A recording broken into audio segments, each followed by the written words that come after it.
আসসালামু আলাইকুম, সবাই কেমন আছেন? আলহামদুলিল্লাহ সবাই ভালো আছেন। পিকনিকের জন্য তাড়াহুড়া করে বের হয়ে গেছি, ভিডিও করতে পারতেছি না। চলে আসলাম বাসে। বাসটা খুব সুন্দর করে সাজিয়েছে বেলুন দিয়ে। এখনও অনেক মানুষ আসেনি, আসবে। রাস্তার দুই পাশে খুবই সুন্দর সবুজ পরিবেশ, দেখতে খুবই ভালো লাগে। আমার তো খুব ভালো লাগে। চলে আসলাম মোহাম্মদিয়া গার্ডেন। এটা ধামরাই পড়ছে, খুবই ভালো লাগতেছে। আমরা আস্তে আস্তে সবাই ভিতরে ঢুকে গেলাম।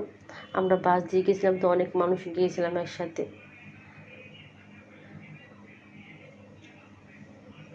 পিকনিকের জন্য বাস ছেড়েছিল, সেই বাসে সবাই আসছি। আমার হাজব্যান্ডের পুরো পরিবার। পিকনিকের ভিতরে অনেক সুন্দর একটা পুকুর। পুকুরের উপরে আবার আম গাছও আছে। পুকুরের সাইডে পুকুরের উপরে আম গাছের ছায়া পড়ে আছে, খুবই ভালো লাগতেছে।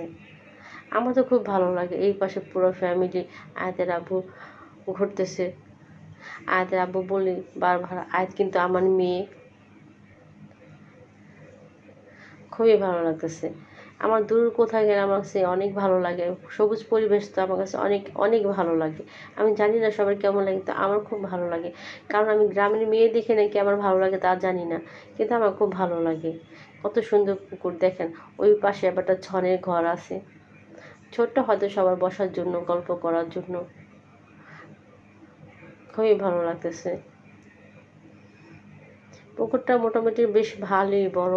এখানে সুইমিং পুলও আছে গোসল করার জন্য। তবে আমরা সুইমিং পুলে গোসল করিনি, কারণ আমরা ওরকম ব্যবস্থা করে যাইনি।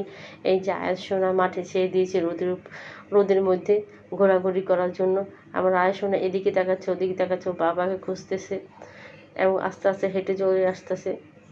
আমি যখনই বলি আয়াত আয়াত, তখনই আমার মেয়েটা ঠিক এইভাবে চোখটা ধরে ফেলে। বুঝি না কেন জানি। আর চারপাশের পরিবেশটা দেখেন।